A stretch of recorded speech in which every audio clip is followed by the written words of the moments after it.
Boa tarde, vocês estão me ouvindo? Vocês podem me ouvir? Ok. Bom, eu estava pensando em mostrar um outro caso, mas já que já são 5h30 e é um caso longo que eu precisaria de pelo menos 2 horas, ou quase 2 horas para apresentar, então o que eu pensei... Eu falei que eu ia falar um pouco sobre acompanhamento, certo? Não sei se vocês se lembram, eu prometi que ia falar sobre acompanhamento, então eu prefiro falar sobre acompanhamento ou segmento, porque é muito importante. Muitos dos participantes já foram embora, porque eles tinham que pegar aviões, então se eu mostrasse um caso, eles iam perder esse caso. Então, o que eu vou falar agora, eu vou falar sobre segmento, que é tão importante quanto o caso.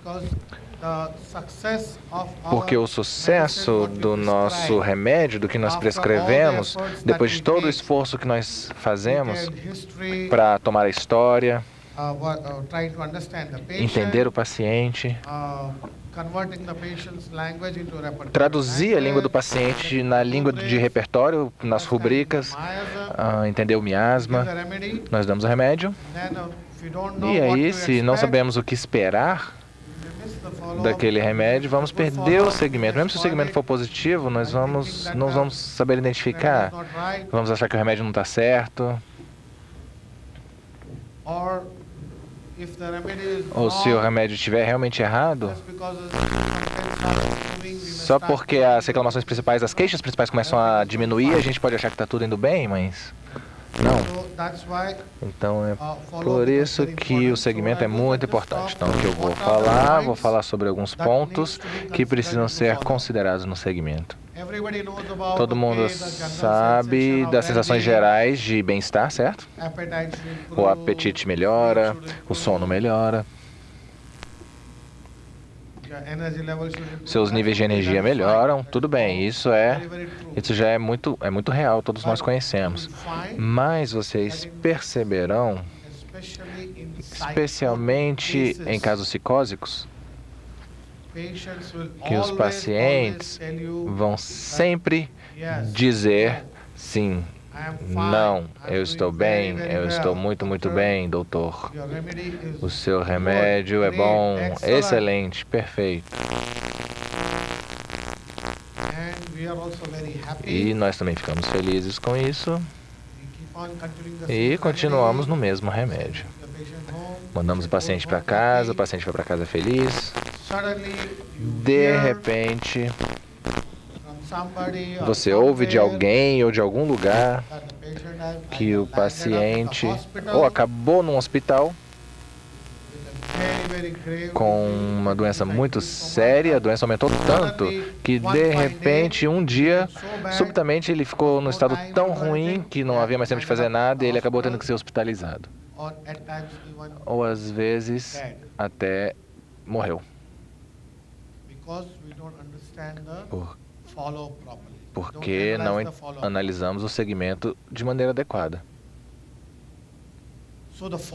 Então, o segmento também vai depender do miasma.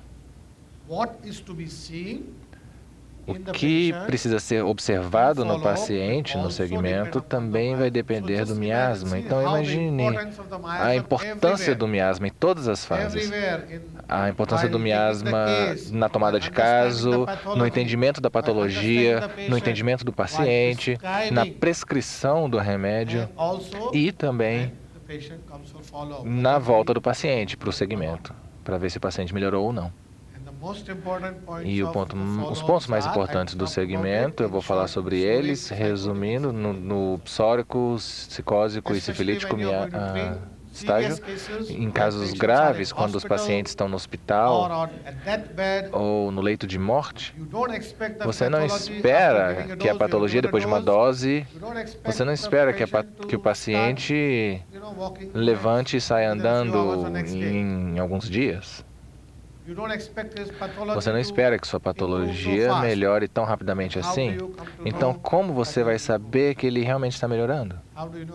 Como você vai saber que está havendo uma melhora? As pequenas coisas no segmento são as que nos dizem que sim, o paciente está começando a reagir e nada mais precisa ser feito. Nada precisa ser feito. Então, quais são um desses pontos, que é o mais importante no entendimento do segmento, é a descentralização do paciente, especialmente em casos sifilíticos graves, sérios. O que isso significa, essa descentralização? Significa que o paciente começa a pensar em outras coisas além de si mesmo. Além de pensar em si mesmo, ele começa a pensar nas pessoas ao seu redor, nas coisas ao seu redor. E uma das coisas que nos diz que o paciente está passando pelo processo de descentralização é que ele começa a perguntar sobre o que está acontecendo no mundo. Então, se um paciente em estado grave no hospital, na UTI,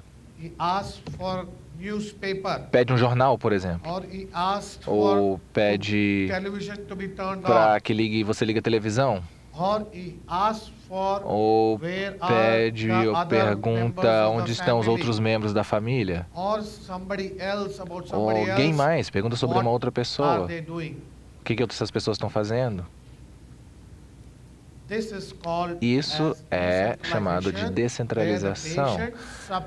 Quando o paciente se supera ele mesmo, supera-se de si mesmo.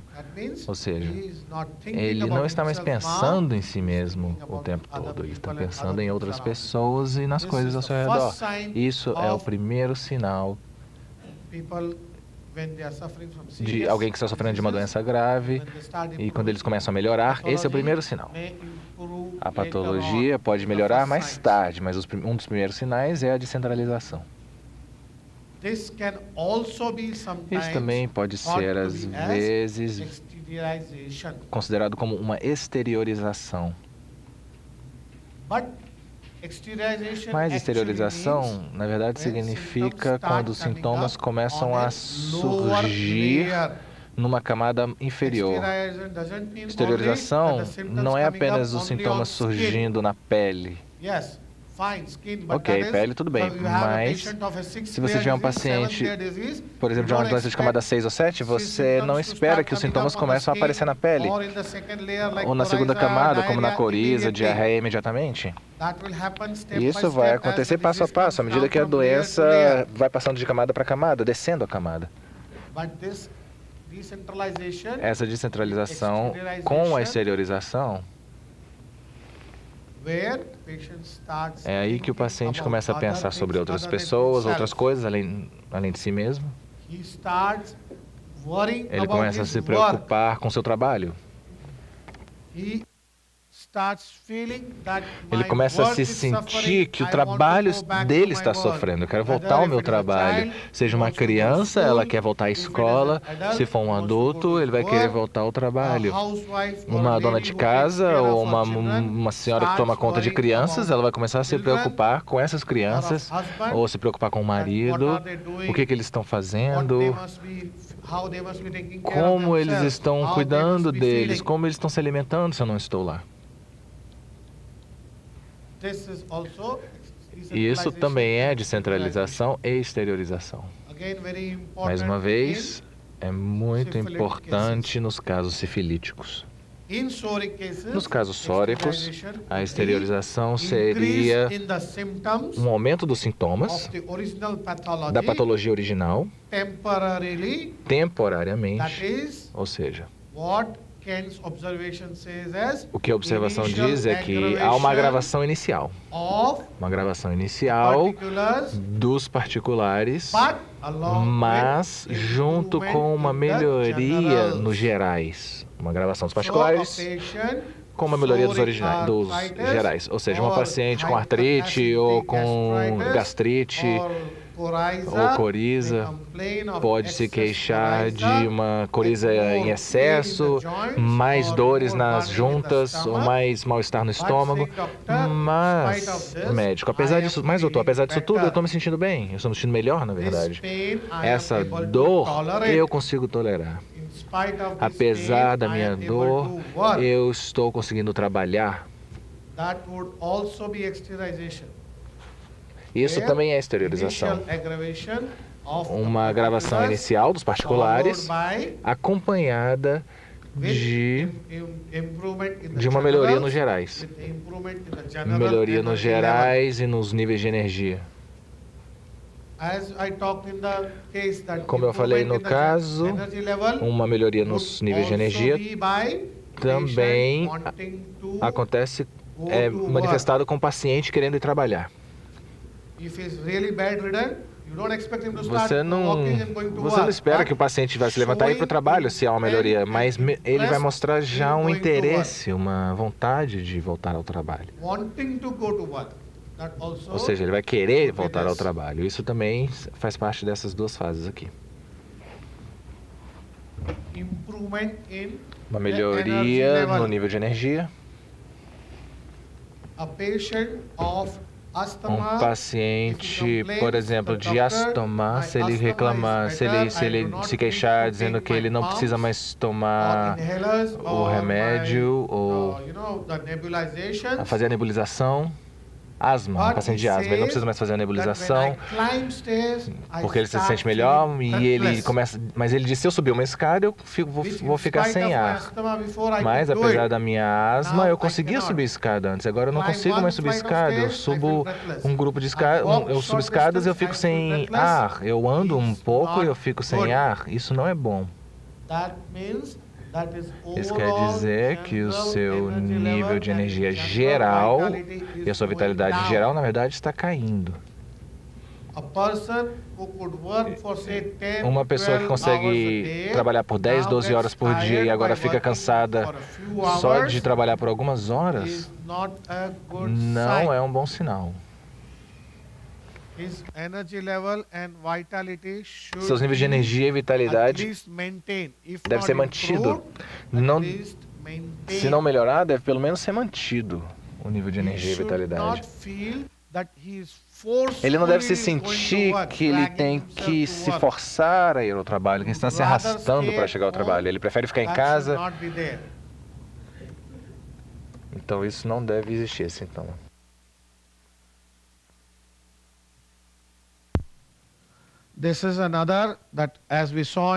Como nós vimos nesse caso da criança, é um temperamento da Constituição, ou seja, qualquer sintoma, qualquer característica do paciente, qualquer sintoma característico do paciente no nível mental, no nível da Constituição, como por exemplo a raiva, irritabilidade, tristeza, choro, timidez, introversão, violência, maldade, a vontade de enganar, desconfiança, ciúmes, que nós utilizamos na prescrição do remédio, devem diminuir, devem se tornar menos intenso. Não devem se tornar, não devem piorar. E também não desaparecer completamente. Ambos. Quando uma pessoa vai até você e diz, doutor, que remédio você me deu? Eu ficava com muita raiva facilmente por qualquer coisinha e agora, qualquer coisa que aconteça, eu não fico nem um pouquinho com raiva. Alguém pode vir com uma faca tentar me matar e eu não vou ficar nervoso. Bom, isso também não é bom. Isso não é bom.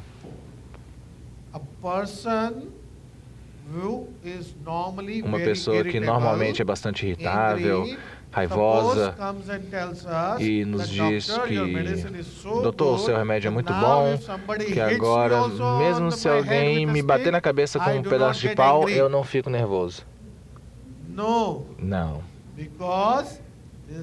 Porque isso ele passou para o estado exatamente oposto, Isso é uma expressão. A expressão foi completamente suprimida. Ou seja, uma pessoa tímida e os pais dizendo que, doutor, que remédio você deu para o meu filho? Ele era muito tímido, medroso, até de ir ficar em um lugar escuro, falar com desconhecidos. Agora ele fala com todo mundo, fala com qualquer pessoa na rua. Isso também não é bom.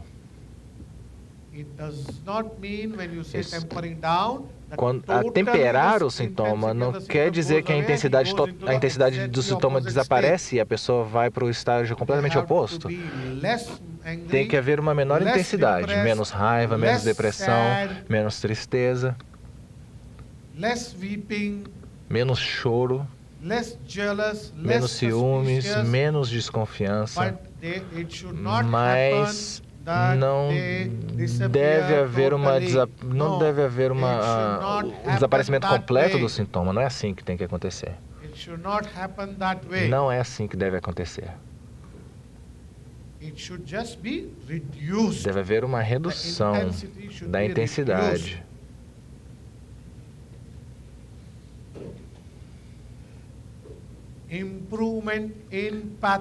Melhoria na patologia, junto com todas essas características, isso é uma necessidade e é muito importante nas doenças psicóticas e nas doenças psicossifilíticas, porque o que acontece, especialmente em doenças psicóticas, como cânceres, tumores, a falência renal, diabetes grave, você vai perceber que o paciente está dizendo, eu estou bem, bem. Depois de 3 meses ou 6 meses, você termina as investigações, você vê a tomografia computadorizada e você acaba vendo que o tumor, na verdade, aumentou. Eu tive um exemplo. Uma paciente, uma senhora que veio comigo com uma fibroide de 8, 9 centímetros, ela tinha sangramento profuso, todos os sintomas de fibroides com dor. Eu vi os seus sintomas e aí eu dei um remédio e ela era uma Lacasis. E eu dei o Lacasis e vocês não vão acreditar, a senhora melhorou maravilhosamente. Durante um ano, a sua menstruação veio perfeitamente no momento certo, o sangramento normal, nenhuma dor, tudo estava perfeito. Eu fiquei muito feliz e a paciente também ficou muito feliz. Então, depois de um ano, a senhora falou, doutor, eu preciso continuar o tratamento? Falei, não, eu acho que você está perfeita, não precisamos continuar o tratamento. Mas, antes de interrompermos o medicamento, o remédio, vamos fazer um ultrassom. E vamos ver se o fibroide deve ter desaparecido, né? E aí a gente interrompe o medicamento. E, para minha surpresa, descobrimos que o fibroide chegou a 15 centímetros. A massa fibroide foi de 8 a 9 centímetros, para 15 centímetros. Eu tive o maior choque da minha vida. A paciente teve o maior choque da vida dela. Ela estava excelente, os gerais estavam perfeitos, os níveis de energia estavam ótimos, ela trabalhava normalmente, nada de errado.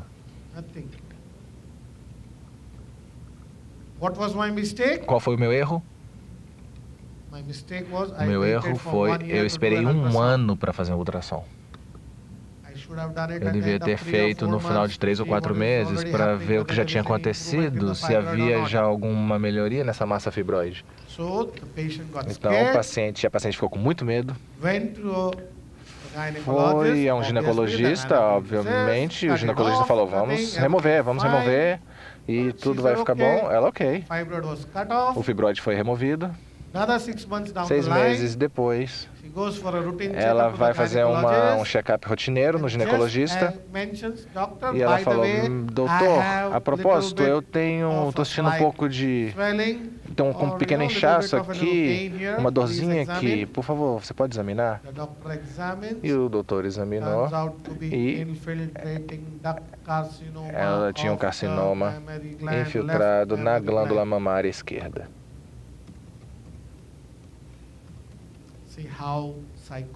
Vocês veem como a psicose pode enganar? Pode nos enganar, pode ser. E a razão foi porque finalmente eu percebi, encontrei o seu remédio, e ela era Kali, não Lacasis, era Kali. Caliodo, um remédio muito similar. Caliodo e Lacasis são calorentos, são loquazes, são briguentos, ambos são bastante vivazes, muito parecidos. E um remédio parecido, não similimum, mas um remédio similar pode, na verdade, causar mais problemas.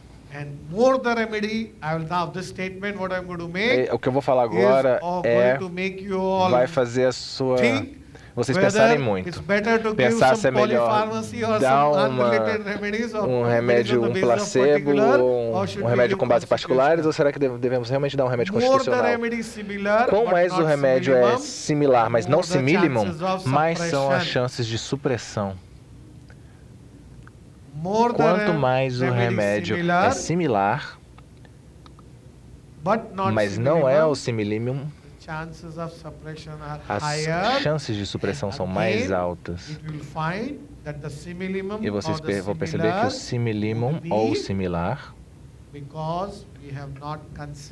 são porque nós não consideramos o miasma no caso. A diferença entre os dois, ou seja, vocês vão ter remédios que têm sintomas similares, mas se você analisar, os miasmas são diferentes entre os dois remédios. E no Kalium iodatum é um remédio sifilítico, francamente sifilítico, diretamente sifilítico, enquanto o Lacasis é bastante psicósico. O Lacasis é bastante psicosifilítico.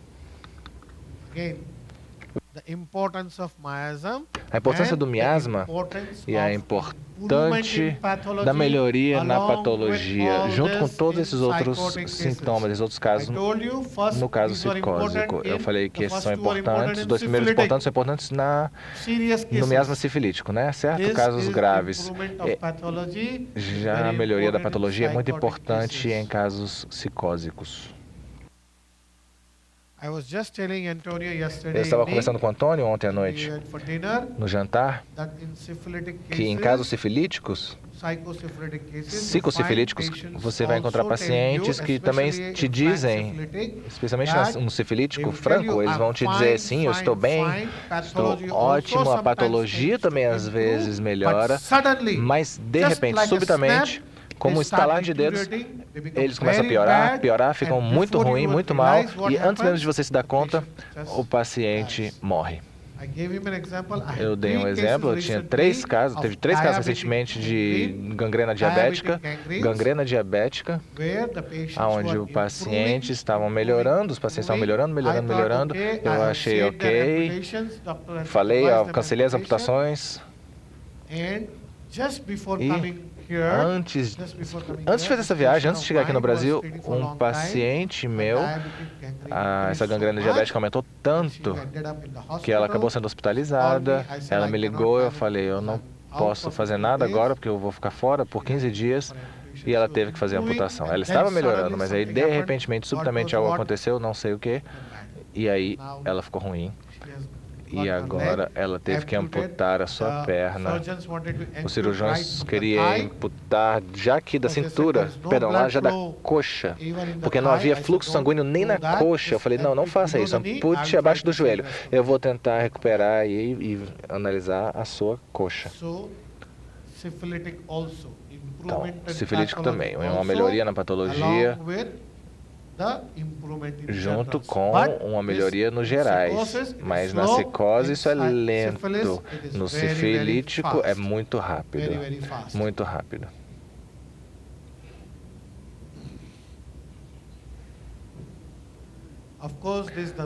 Lógico, isso não precisa nem ser falado, né? Há uma melhoria nos gerais físicos, melhoria no apetite, sono,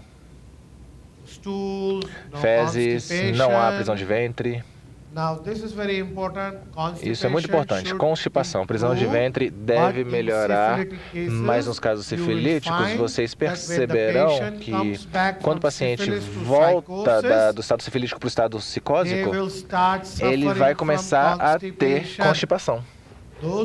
Aqueles pacientes, muitos deles, quando eles começam a voltar da sífilis para a psicose, eles começam a ter constipação, porque a psicose aumenta. E um aumento na constipação é um aumento da psicose. Mas isso seria temporário, por um período curto de tempo. E mais tarde, isso também melhora. Esse sintoma também melhora. Posteriormente, isso também melhora. Lembrem-se, a constipação, uma piora na constipação não significa algo ruim necessariamente, mas no caso sórico, se aparece constipação, isso não é um bom sinal. Isso não é um bom sinal, isso não deveria acontecer no caso sórico.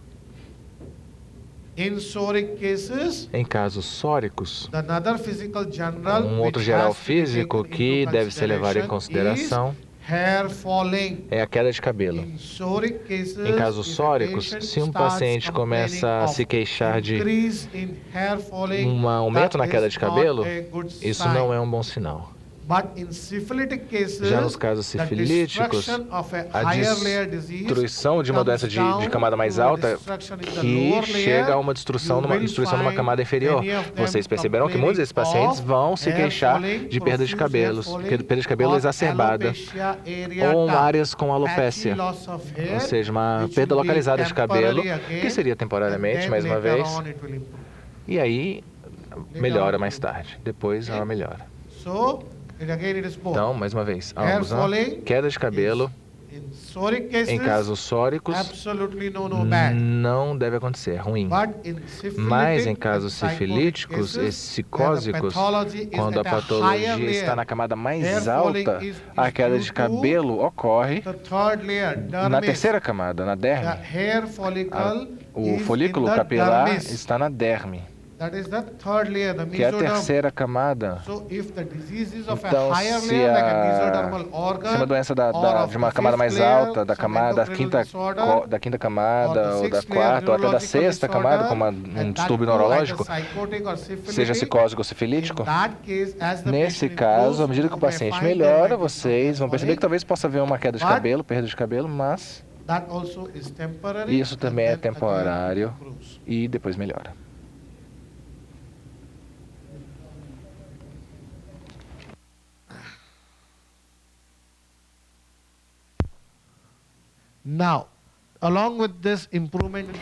Então, junto com essa melhoria nos gerais físicos, também deve haver a ausência de deterioração nas faculdades mentais do paciente. Esse é outro aspecto importante. Não pode haver deterioração nas faculdades mentais do paciente, como, por exemplo, a fraqueza de memória. Fraqueza de memória não deve ser um outro sintoma, especialmente em pacientes mais jovens. Eles não devem dizer para o médico: olha, eu esqueci até o que eu li ontem ou o que eu estudei ontem. Especialmente se tratando de memória recente e também em função do desempenho acadêmico, né? Então, as crianças que têm seu desempenho acadêmico deteriorado com o nosso remédio nunca é um bom sinal. Comportamento, emoções, nós temos que prestar atenção, mas o desempenho escolar, nós podemos atribuir a várias coisas, estresse, ou o curso, o conteúdo é muito difícil, etc. Ou a criança, ela está dispersa, está prestando atenção em esportes.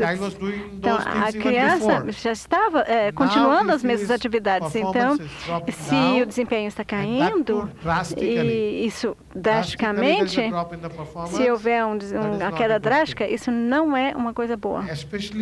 Especialmente quando a criança reclama de fraqueza de memória, em que a criança estuda horas e horas e horas e horas e não consegue se lembrar do que estudou. Então, a criança que estuda várias horas a matéria e não consegue se lembrar da matéria. Então, aí seria deterioração das faculdades mentais e, claro, não é um bom sinal.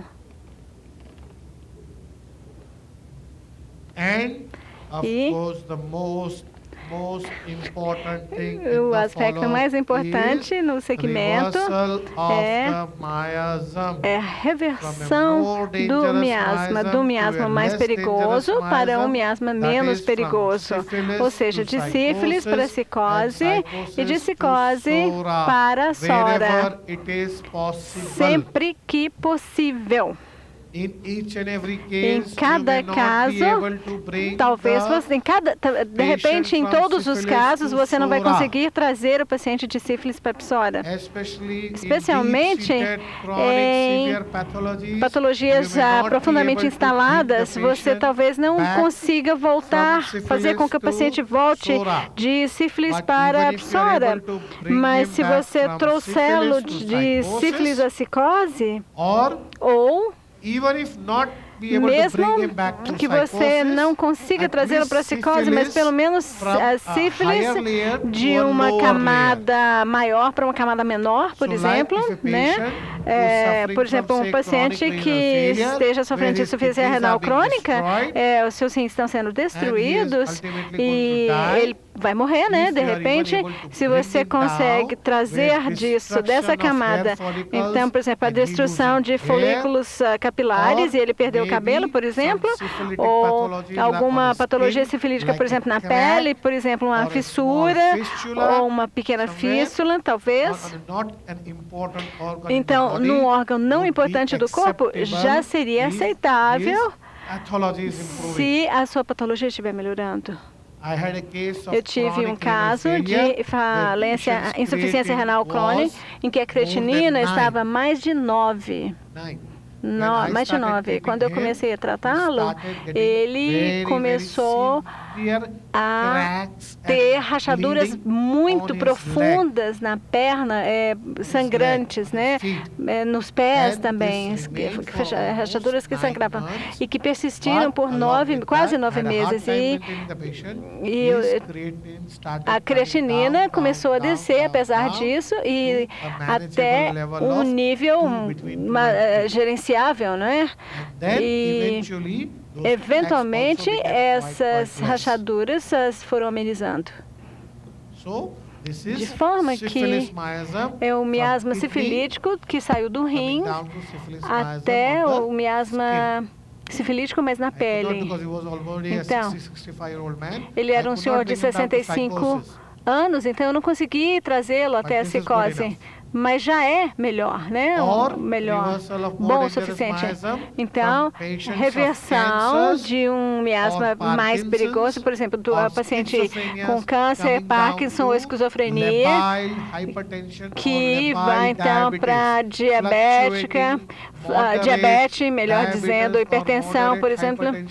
Então, hipertensão moderada ou diabetes moderada, por exemplo, está tudo bem, porque você está trazendo o doente de uma camada superior para a camada inferior. Então, por exemplo, se ele tem câncer e você conseguir trazê-lo à hipertensão branda, já está ótima. Ou seja, reversão ou, vamos dizer, a interrupção dessa progressão desse miasma perigoso. De forma que, para concluir, os segmentos têm que ser avaliados em sua como um todo. Ou seja, não apenas a melhoria da patologia dos particulares e dos sintomas. Tá, isso não é bom o suficiente. A sensação geral tem que melhorar com o remédio correto. Segmentos longos são absolutamente essenciais. E as doenças têm que voltar às camadas inferiores, melhores, e, se possível, ao miasma sórico, se for possível. E também, quando abordamos um caso, cada caso precisa de uma abordagem diferente, porque cada caso é diferente, mas o aspecto básico de chegar ao remédio em cada um dos casos permanece o mesmo. Ou seja, você está tratando o homem na doença e não a doença no homem. Você não vai dar nox vômica para constipação ou outro mercúrio para tonsilite, amigdalite, melhor dizendo. Tá? Você vai trazer o homem na doença e não a doença no homem. E o homem é representado pelos seus mentais, seus físicos, seus gerais mentais e físicos e seus particulares. Todos esses aspectos têm que ser levados em consideração. A expressão mental, a expressão física, a expressão geral. Todos esses aspectos têm que ser levados em consideração. Então, abordagens diferentes têm que ser elaboradas em diferentes aforismos do órgão. Então, cada caso vai demandar, né, onde, por exemplo, houver uma mudança na Constituição, você vai ter que levar em consideração a disposição da mudança. Onde houver muita informação ou falta de informação, nós temos que fazer o PQRS, segundo o aforismo 153. E também, novamente, a consideração do miasma é exatamente o crucial. E o miasma vai decidir qual os sintomas, para os quais sintomas você vai prescrever o que ver no segmento, e no final, esse gráfico provavelmente vai ajudá-los a afunilar um grupo de remédios que você pode levar em consideração para o seu paciente. E aí você vai fazer a diferenciação individual dos remédios. Esse gráfico não é completo, ele vai ser sempre melhorado à medida que eu vou evoluindo e vou me tornando mais experiente. Mas, até o momento, esse é o gráfico que eu tenho. Eu gostaria de ter uma resposta de vocês. Eu gostaria de saber da sua experiência com eles, boas ou ruins. Quaisquer críticas são bem-vindas. E com essas palavras, eu espero que eu tenha sido capaz de esclarecer várias coisas para vocês.